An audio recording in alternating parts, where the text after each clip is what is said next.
نحمده ونصلي ونسلم على رسوله النبي الكريم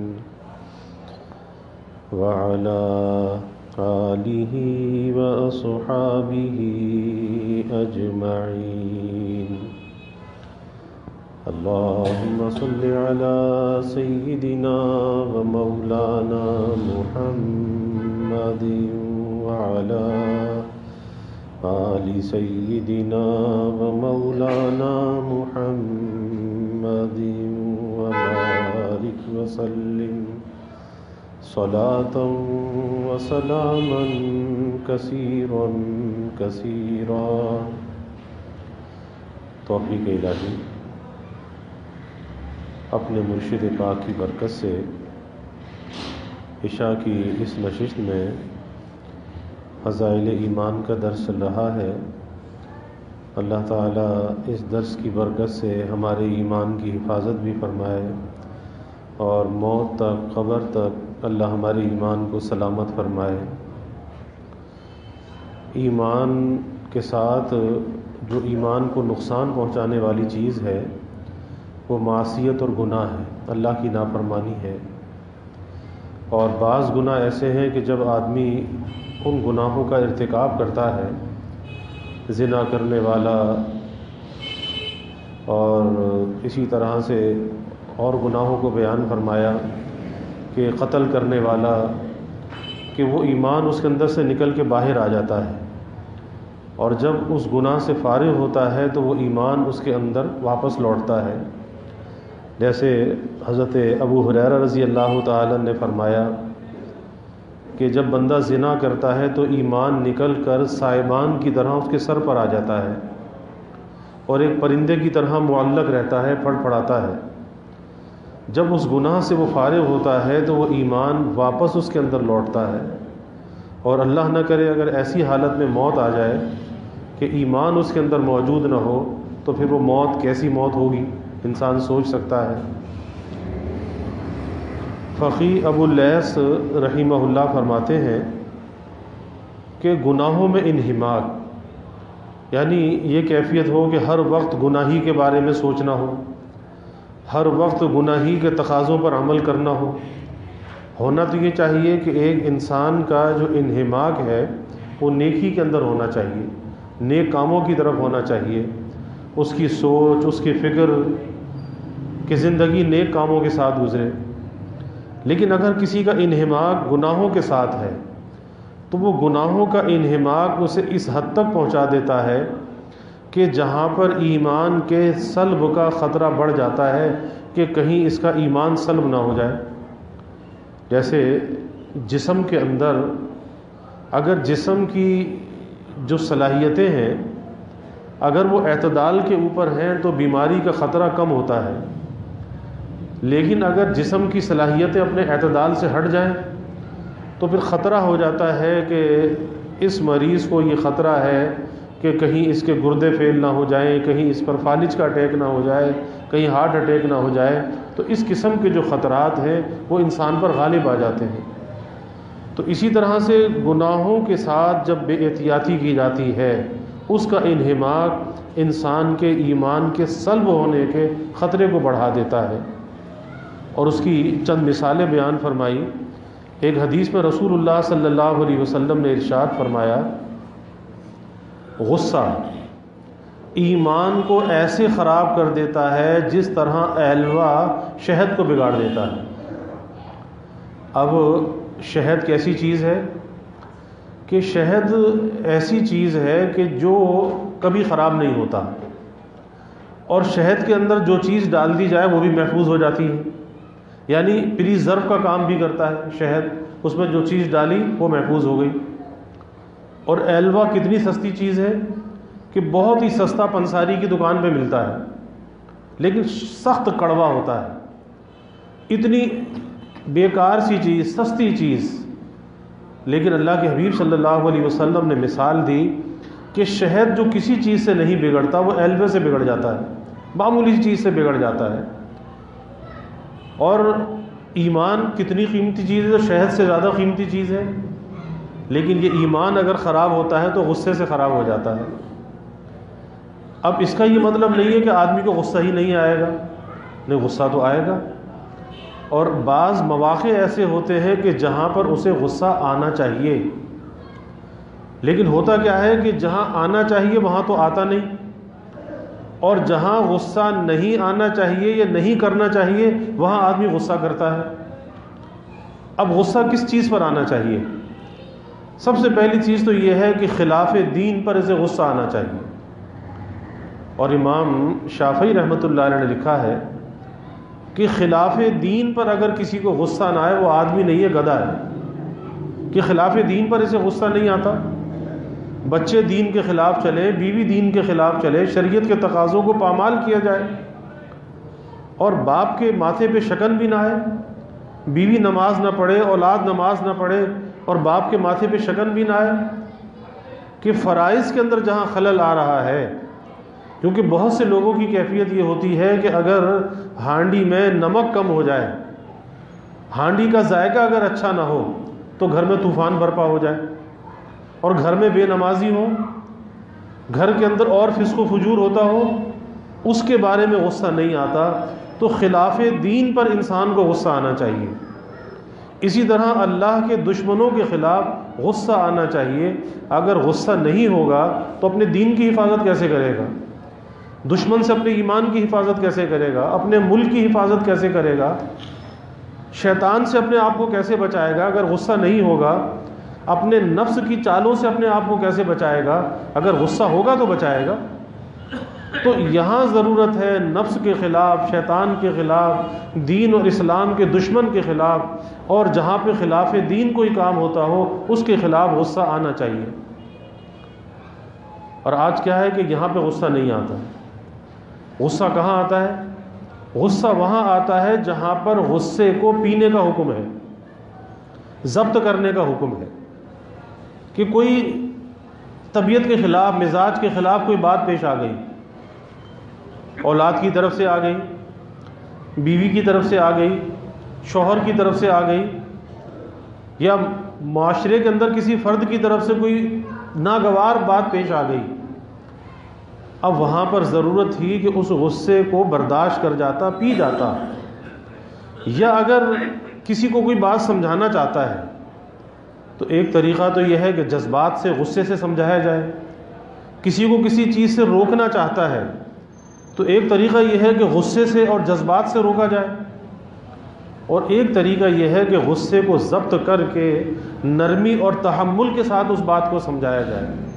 تو دونوں کے اندر بڑا فرق ہے، دونوں کی تاثیر کے اندر فرق ہے، کہ جب آدمی، حدیث شریف میں آتا ہے کہ جہاں غصہ جاری کر سکتا ہو اور غصے کو جاری نہ کرے، اللہ تعالیٰ اس کے سینے کو حکمت سے بھر دیتا ہے۔ جاری کر سکتا تھا، بیوی ماتحت ہے، جاری کر سکتا تھا، اولاد پہ، ملازم پہ غصہ جاری کر سکتا تھا، لیکن برداشت کیا، درگزر کر دیا۔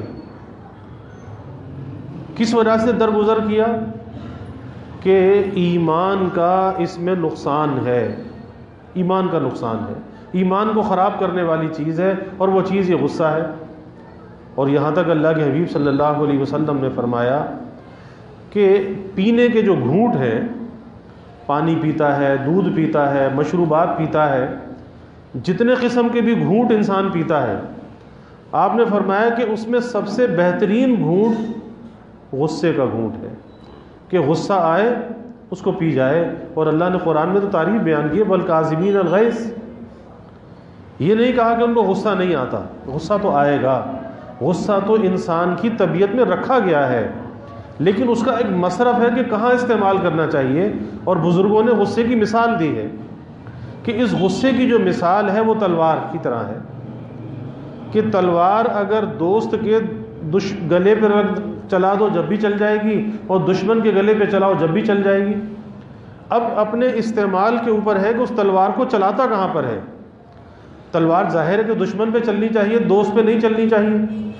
آج بہت سی چیزوں کے اندر ہم اپنے غصے کی وجہ سے اپنے معاملات کو خراب کر لیتے ہیں، معاشرے کے اندر بدنام ہو جاتے ہیں، لوگوں کے اندر بدنام ہو جاتے ہیں کہ بھئی فلاں آدمی تو بڑا غصے والا ہے، وہ فلاں حاجی صاحب تو بڑے غصے والے ہیں۔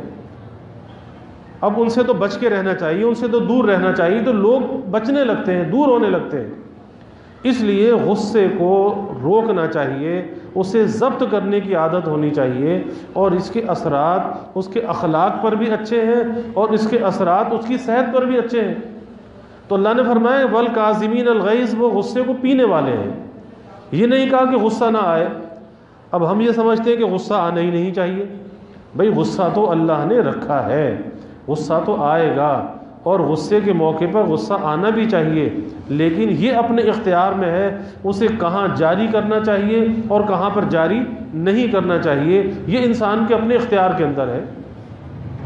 تو ایک پہلی مثال یہ بیان کی اللہ کے حبیب صلی اللہ علیہ وسلم نے کہ غصہ ایمان کو ایسے خراب کر دیتا ہے جس طرح سے ایلوا شہد کو بگاڑ دیتا ہے۔ حضرت امام اعظم ابو حنیفہ رحمۃ اللہ علیہ کا واقعہ ہے کہ ایک شخص گالیاں دیتا ہوا جا رہا ہے، آپ جا رہے ہیں، ساتھ ساتھ چل رہا ہے، گالیاں بکتا ہوا جا رہا ہے۔ اب کتنے بڑے شخص ہیں امام اعظم، اب ایک جگہ پہنچ کر امام صاحب کا راستہ وہاں سے جدا ہوتا تھا، تو امام صاحب کھڑے ہو گئے اور فرمایا کہ بھائی میرا راستہ تو اس طرف ہے، تو میں ٹھہر جاتا ہوں، اب تیرے دل کے اندر جو بھڑاس ہے تو وہ نکال لے، اگر کوئی گالیاں بکنا رہ گیا ہے تو بھائی اور بک لے، اپنے دل کی بھڑاس نکال لے، ایسا نہ ہو کہ میں چلا جاؤں تیرے دل میں کوئی حسرت باقی رہ جائے۔ بس وہ شخص پیروں میں گر پڑا۔ یہ ہے اخلاق، یہ ہے غصے کا ضبط کرنا۔ یہ نہیں ہے کہ غصہ آیا اور غصے کو جاری کر دیا اور آپے سے باہر ہو گئے، کیونکہ غصے میں آپے سے باہر ہونے کے بعد اس کا جو نتیجہ ہوتا ہے پشیمانی ہوتی ہے، شرمندگی ہوتی ہے، کہ غصہ جاری کر کے کبھی آدمی جو ہے خوش نہیں رہ سکتا، اسے شرمندہ ہونا پڑتا ہے۔ اب یہ ایک الگ بات ہے کہ بعض لوگوں کی طبیعت میں سلامتی ہوتی ہے، سامنے والے سے معذرت کر لیتے ہیں کہ بھائی معاف کرنا، فلاں وقت مجھ سے زیادتی ہو گئی تھی، اللہ کے لیے مجھے معاف کر دینا۔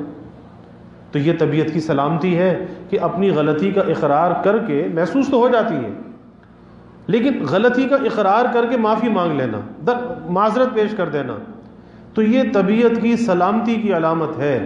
اور ایسا ہونا چاہیے کہ اگر اس طرح سے انسان نہ کرے، غلطی کر کے، غلطی کو محسوس کر کے اور اپنی معذرت کو اگر پیش نہ کرے، تو غلطیوں کا بوجھ انسان کے اوپر بڑھتا چلا جاتا ہے، اور جتنا وہ بوجھ بڑھتا چلا جاتا ہے، انسان جب اس کے بوجھ تلے دبتا ہے، پھر اس کے اخلاق میں اور بگاڑ آتا ہے، سدھار نہیں آتا۔ تو سدھار کو لانے کا راستہ یہی ہے، چاہے وہ بیٹا صحیح، چاہے وہ بیوی صحیح، چاہے وہ شوہر ہو، شاگرد ہو، استاد ہو، کوئی بھی ہو، اگر غلطی ہوئی ہے، محسوس ہو گئی، اور اگر ہمیں محسوس نہیں ہو رہی، سامنے والے نے کہہ دیا کہ بھئی آپ کو ایسی بات نہیں کرنی چاہیے تھی، آپ نے بڑی زیادتی کی ہے، تو پھر بھی بحث مباحثہ نہیں کرنا چاہیے۔ ٹھیک ہے بھائی، اللہ کے لیے درگزر کر دو، اللہ کے لیے مجھے معاف کر دو، تو اس بوجھ کو اپنے اوپر نہیں بڑھانا چاہیے۔ مجدد تھانوی رحمۃ اللہ علیہ سے کوئی شخص آ کر یہ کہتا کہ حضرت مجھ سے آپ کی غیبت ہو گئی،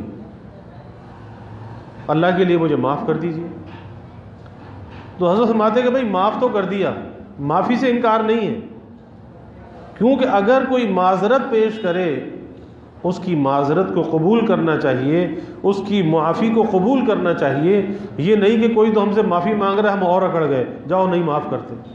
تو حدیث میں آتا ہے کہ ایسا آدمی گدھا ہے کہ جو کوئی معافی مانگے اور اس کی معافی مانگنے پہ نہ معاف کرے اور زیادہ اکڑ جائے، تو یہ تو تکبر اور بڑائی کے اندر مبتلا، یہ تو گدھا ہے۔ تو اس لیے جب کوئی اب معذرت پیش کر رہا ہے، اس کی معذرت کو قبول کر لینا چاہیے، لیکن اپنے اخلاق کو سدھارنا چاہیے، اپنے اخلاق کے اندر بگاڑ نہیں لانا چاہیے، اور اس کا راستہ یہی ہے کہ اپنی غلطی کا اعتراف کر کے آدمی سامنے والے سے معذرت پیش کر دے کہ بھئی اللہ کے لیے معاف کر دو۔ اب اس میں چھوٹے بڑے کا خیال نہ کریں کہ کون چھوٹا ہے، میں بڑا ہوں، شوہر ہے تو بیوی سے معافی کیسے مانگے، نہیں مانگ لینی چاہیے۔ وجہ کیا ہے؟ وجہ یہ ہے کہ معافی مانگنے سے آدمی کبھی چھوٹا نہیں ہوتا۔ یہ انسان کا نفس اندر سے کہتا ہے نا، نفس بڑا شریر ہے، نفس کہتا ہے کہ ارے تو نے بیوی سے معافی مانگ لی، تو نے کسی ملازم سے، کسی شاگرد سے معافی مانگ لی، تو چھوٹا ہو جائے گا، لوگوں کی نظر میں تیری عزت خاک میں مل جائے گی۔ یاد رکھیے کہ کبھی معافی مانگنے سے، معذرت پیش کرنے سے کبھی آدمی چھوٹا نہیں ہوتا، بلکہ اللہ کی نظر میں بڑھ جاتا ہے، اللہ کی نظر میں اس کی قدر و منزلت بڑھ جاتی ہے۔ آپ دیکھ لیں ہمارے معاشرے کے اندر، اسلامی معاشرہ ہے، اسلامی ملک ہے، لیکن ہمارے معاشرے کے اندر جتنا آپس کے اندر بغض، عداوت، حسد، کینہ، نفرت جتنی ہمارے معاشرے کے اندر پائی جاتی ہے، آج آپ یورپ کے معاشرے میں چلے جائیں، حالانکہ وہ کافر ہیں، لیکن اس معاشرے کے اندر یہ چیزیں نظر نہیں آتی۔ آخر وجہ کیا ہے؟ وجہ یہ ہے کہ ان کی گھٹی کے اندر اس بات کو ڈالا جاتا ہے کہ اگر کسی کی طرف سے آپ کو کوئی تکلیف پہنچ رہی ہے اور وہ معذرت کر رہا ہے، اس کی معذرت کو قبول کر لو، اور تمہاری ذات سے اگر کسی کو تکلیف پہنچے فوراً سوری کر لو، کسی کی طرف سے راحت پہنچ رہی ہے فوراً اس کا شکریہ ادا کرو۔ یہی وجہ ہے کہ ان کی زبان پر سوری کا لفظ، بات بات میں سوری سوری سوری، اور اسی طرح سے کوئی راستہ چلتے کسی کو راستہ بھی دے دیتا ہے فوراً کہتا ہے تھینکس، اس کا شکریہ ادا کرتا ہے۔ اب جس معاشرے کی یہ کیفیت ہوگی، بچے بچے کی یہ کیفیت ہوگی کہ اپنی غلطی پر معذرت پیش کرنا اور کسی سے راحت پہنچ جائے اس کا شکریہ ادا کرنا، پھر اس معاشرے میں حسد کہاں ہوگا، کینہ کہاں ہوگا، نفرت کہاں ہوگی، عداوت کہاں ہوگی؟ اور ہمارے معاشرے میں یہ چیزیں کیوں ہیں؟ اس کا سبب یہ ہے کہ ہم اس بوجھ کو بڑھاتے رہتے ہیں، ہم ایک قدم آگے بڑھ کر اس معاملے کو فوراً ختم نہیں کرتے کہ بیوی کے دل میں شوہر سے کوئی بات آ جائے وہ کینہ پال لیتی ہے، وہ سالوں اس کو اپنے دل کے اندر رکھتی ہے، اس کا اظہار نہیں کرتی۔ شوہر کے دل میں کوئی بات آ جائے، کسی رشتہ دار کے دل میں کوئی بات آ جائے، ارے بھائی سامنے جا کے معاملہ صاف کر لو، لیکن دل کے اندر یہ بوجھ تو نہ رکھو نا۔ اس کا نتیجہ کیا ہوگا کہ محبتیں مٹتی رہیں گی، نفرتیں بڑھتی رہیں گی۔ آج ہمارا معاشرہ نفرتوں کا شکار ہے، جہاں جاؤ نفرتیں ہی ملتی ہیں، اعتراضات ملتے ہیں، دوسروں کی برائیاں ملتی ہیں۔ بہت کم ایسے لوگ ملیں گے جو دوسروں کی تعریف کرنے والے ہوں گے، ورنہ اکثر ہمارے معاشرے کے اندر یہی ہے، لوگ دوسرے کی برائی کرتے ہوئے نظر آتے ہیں، جی فلاں ایسا فلاں ایسا۔ ارے بھائی کبھی اپنے آپ کی تو دیکھنا چاہیے کہ میں کیسا ہوں، کبھی اپنی زندگی کی کتاب پڑھنی چاہیے کہ میری زندگی کی کتاب میں کیا لکھا ہے۔ یہ کتاب تو روز لکھی جا رہی ہے، کبھی اس کی بھی تو ورق گردانی کرنی چاہیے کہ آخر میری زندگی کی کتاب میں کیا لکھا ہے۔ اور اگر اپنی کتاب کا مطالعہ شروع کر دیا تو یہ اپنی کتاب کا مطالعہ پھر دوسروں کے مطالعے سے بیگانہ کر دے گا، اور کام بھی یہی آنے والی چیز ہے کہ کل قیامت کے دن جو اپنے ہاتھ میں رجسٹر ہوگا اس کے بارے میں سوال ہوگا، پڑوسی کے بارے میں سوال نہیں ہوگا کہ وہ کیسے رہتا تھا، وہ کیا کھاتا تھا، نہیں، اپنے بارے میں سوال ہوگا۔ اور یاد رکھیے کہ معاشرے کے اندر، انفرادی زندگیوں کے اندر، گھروں کے اندر اگر کوئی خوشی آتی ہے، خوشحالی آتی ہے، وہ رویوں سے آتی ہے، وہ کسی مال و دولت سے نہیں آتی، وہ کسی اچھے بڑے مکان اور بلڈنگ سے نہیں آتی۔ ہمیشہ انسان کی زندگیوں کے اندر خوشی کے حاصل ہونے میں جس چیز کو دخل ہے وہ انسانوں کے رویے ہوتے ہیں۔ اگر اچھے رویے ہیں زندگی میں خوشی آتی چلی جاتی ہے، وہ اچھے رویے ایک دوسرے کے لیے خیر خواہی کا ذریعہ بنتے ہیں، محبت پروان چڑھانے کا ذریعہ بنتے ہیں۔ اور اس اچھے رویے کی ایک شناخت، ایک علامت یہ بھی ہے کہ انسان کے اندر درگزر کا مادہ بھی ہونا چاہیے، بات بات کو پکڑ کے نہ بیٹھ جائے۔ بہت سے لوگ ہیں، عورتوں میں یہ مرض زیادہ ہوتا ہے، چھوٹی چھوٹی باتوں کو پکڑ لیتی ہیں، درگزر درگزر درگزر۔ ہمارا دین یہی سکھاتا ہے کہ بھئی لوگوں سے درگزر کرو، درگزر کرنا اللہ کو پسند ہے، اور درگزر کس لیے کرو؟ اللہ کے لیے کرو، اور درگزر اس لیے کرو کہ آج اگر ہم زمین پہ لوگوں سے درگزر کریں گے، کل قیامت کے دن اللہ ہم سے درگزر کرے گا۔ آج اگر ہم زمین والوں پر رحم کریں گے، آسمان والا ہم پہ رحم کرے گا، اور ہم اس کے رحم کے زیادہ محتاج ہیں، زیادہ مستحق ہیں، ہم اس کے درگزر کے زیادہ محتاج ہیں۔ آج اگر ہم کسی کی عیب کو چھپا لیں گے، پردہ پوشی کر لیں گے، کل قیامت کے دن اللہ ہمارے عیب کو چھپا لے. اور ہم اس بات کے زیادہ مستحق ہیں کہ ہمارے عیب کو چھپایا جائے، ہمارے ساتھ رحم کا معاملہ کیا جائے، ہمارے ساتھ درگزر کا معاملہ کیا جائے، اور وہ اللہ کے سوا کون کر سکتا ہے؟ اللہ ہی کر سکتا ہے. لیکن اس اللہ کے رحم کو، درگزر کو، ستاریت کو، نظر کرم کو حاصل کرنے کا راستہ یہ ہے اللہ کی مخلوق سے بھلائی کی جائے، اللہ کی مخلوق سے خیر خواہی کی جائے. بس جب یہ خیر خواہی، بھلائی دل کے اندر آتی ہے، یہ درگزر دل کے اندر آتا ہے، اللہ کی نظر کرم اس بندے پہ ہو جاتی ہے، نظر عنایت ہو جاتی ہے، اللہ اس کے لیے فتوحات کے، کامیابیوں کے دروازے کھول دیتا ہے. اور اگر یہ اچھی صفات انسان اپنے اندر پیدا نہ کرے،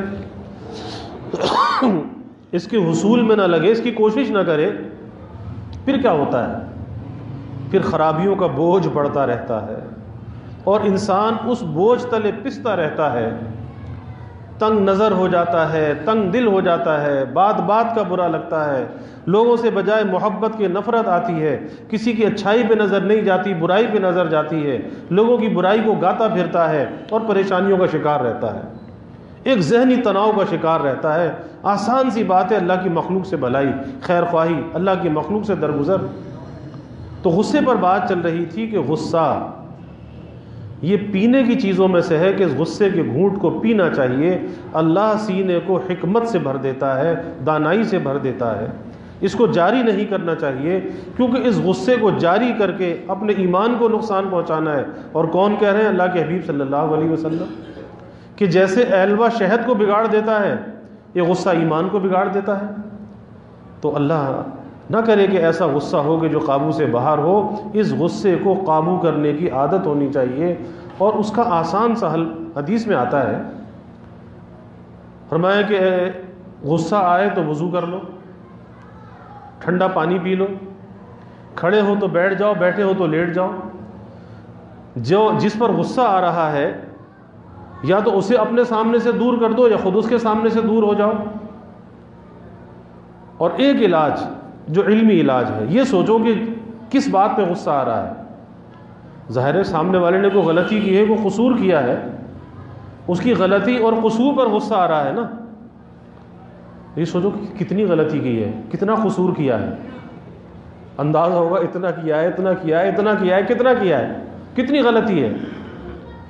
اور پھر یہ سوچو اس نے تو میری اتنی غلطی کی ہے، اور میں اللہ کا کتنا مجرم ہوں، میں اللہ کا کتنا قصوروار ہوں، اور باوجود میری غلطیوں کے، میرے قصور کے، میرے مجرم ہونے کے، اللہ کا میرے ساتھ معاملہ کیا ہے؟ درگزر کا ہے، ستاریت کا ہے.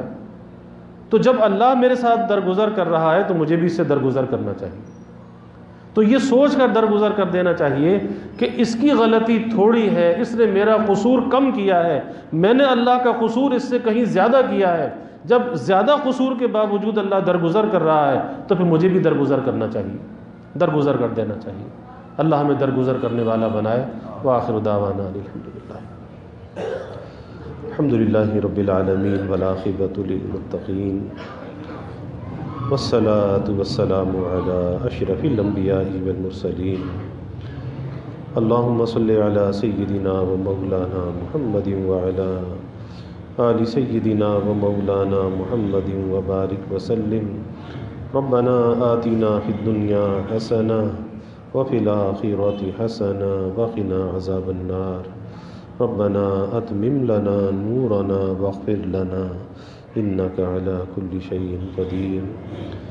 اللہم اعنا علی ذکرک و شکرک و حسن عبادتک. اللہم وفقنا لما تحب و ترضى من القول والعمل والفعل والنیة والهدى انک علی کل شیء قدیر. اللہم ارزقنا حبک وحب حبیبک صلی اللہ علیہ وسلم. اللہم ارزقنا شہادة فی سبیلک واجعل موتنا ببلد رسولک. یا اللہ یا رحمان یا رحیم یا کریم یا ارحم الراحمین یا اکرم الاکرمین. یا اللہ ہمارے گناہوں کو معاف فرما، یا اللہ ہماری خطایا سے درگزر فرما. یا اللہ اپنی محبت معرفت عطا فرما، اپنی رضا والی زندگی یا اللہ نصیب فرما، اپنے رضا والے کاموں کی یا اللہ توفیق عطا فرما۔ یا اللہ اچھے اخلاق کا ہمیں حامل بنا، اچھے کردار کا ہمیں حامل بنا، اچھی گفتار کا ہمیں حامل بنا۔ یا اللہ خلق خدا کی محبت دلوں میں پیدا فرما۔ یا اللہ خلق خدا سے درگزر کرنے والا بنا، بڑوں کا اکرام کرنے والا بنا، چھوٹوں پر شفقت کرنے والا بنا، خلق خدا سے درگزر کرنے والا بنا۔ یا اللہ اپنے عیوب کا ہمیں استحضار عطا فرما اور خلق خدا سے حسن ظن رکھنے کی توفیق عطا فرما، سب سے نیک گمان رکھنے والا بنا، حسد بغض کینے سے، تکبر سے، عار استکبار سے۔ اے اللہ ہمارے دلوں کی حفاظت فرما، ہمارے دلوں کو خالی فرما، اپنی محبت سے، معرفت سے، اچھے اخلاق سے دلوں کو لبریز فرما، اپنی یاد سے ہمارے دلوں کو آباد فرما۔ یا اللہ ظاہری باطنی ہر قسمی ترقیات عطا فرما، اس ذکر حبیب کی کامل برکات نصیب فرما، اپنے نبی کی تعلیمات پہ چلنے والا بنا، آپ کے طریقوں کی محبت عظمت ہمارے دلوں میں پیدا فرما۔ یا اللہ صحابہ کی، خلفائے راشدین کی، اہل بیت کی محبت اور عظمت دلوں میں پیدا فرما۔ یا اللہ ان کے نقش قدم پر چلنے والا بنا، اپنے نبی کے ساتھ ہمیں وفا کا تعلق نصیب فرما۔ یا اللہ آپ کی غلامی میں جینے اور مرنے کی توفیق عطا فرما۔ یا اللہ ہمیں ختم نبوت کا ادنا سا سپاہی بنا اور ناموس رسالت کا، ناموس صحابہ کا یا اللہ ہمیں محافظ بنا۔ یا اللہ ذکر حبیب کی برکت سے اس کرونا کی بڑھتی پھیلتی وبا سے سارے عالم کو نجات عطا فرما، ساری انسانیت کو امن عافیت اور سلامتی عطا فرما۔ یا اللہ سب کے دلوں کے نیک ارادوں کو، تمناؤں کو از غیب پورا فرما، سب کی حاجات کو پورا فرما، سب کی پریشانیوں کو دور فرما، بیماریوں سے یا اللہ حفاظت فرما، ہر ناگہانی بلا اور مصیبت سے یا اللہ حفاظت فرما، زمینی آسمانی آفات سے یا اللہ حفاظت فرما، موذی امراض سے یا اللہ حفاظت فرما۔ یا اللہ سب کے علم میں، عمل میں، رزق میں خوب خیر و برکت فرما، ابواب رزق یا اللہ کشادہ فرما، رزق حلال عطا فرما، آسان عطا فرما، برکت والا عطا فرما۔ یا اللہ کبھی کسی کو مخلوق کا محتاج نہ بنا، ہمیشہ اپنے در کا سائل اور بیکاری بنا، اپنے در کا منگتا اور سوالی بنا۔ یا اللہ اپنے غیر سے ہماری امیدوں کو قطع فرما، اپنی ذات عالی کا یقین ہمارے دلوں میں پیدا فرما۔ یا اللہ ہمارے ملک پر اپنی رحمتوں کا نزول فرما، اس ملک کو امن کا، سلامتی کا گہوارہ بنا، ہر قسم کی دہشت گردیوں سے، فرقہ واریت سے، مذہبی منافرت سے اس ملک کی حفاظت فرما۔ یا اللہ اس ملک میں رہنے والوں کی حفاظت فرما۔ یا اللہ مہنگائی کے، گرانی کے عذاب سے نجات عطا فرما، سب کے گزر بسر کو یا اللہ آسان فرما۔ اے اللہ سب کے سفید پوشی کے بھرم کو قائم فرما، کسی کو مخلوق کے آگے رسوا نہ فرما، مخلوق کے آگے سوال کی ذلت سے سب کی حفاظت فرما۔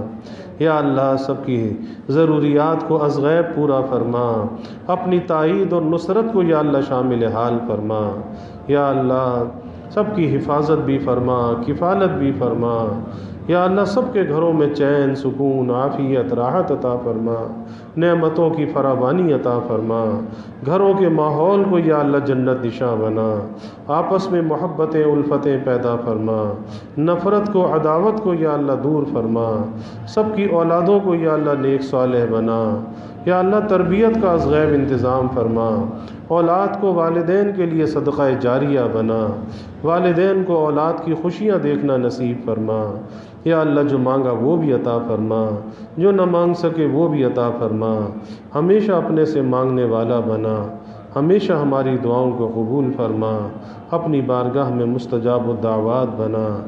ربنا تقبل منا انک انت السمیع العلیم وتب علینا انک انت التواب الرحیم وجزا اللہ عنا محمدا صلی اللہ علیہ وسلم ما هو آلہ وصلی اللہ تعالی وسلم علی النبی الکریم آمین برحمتک۔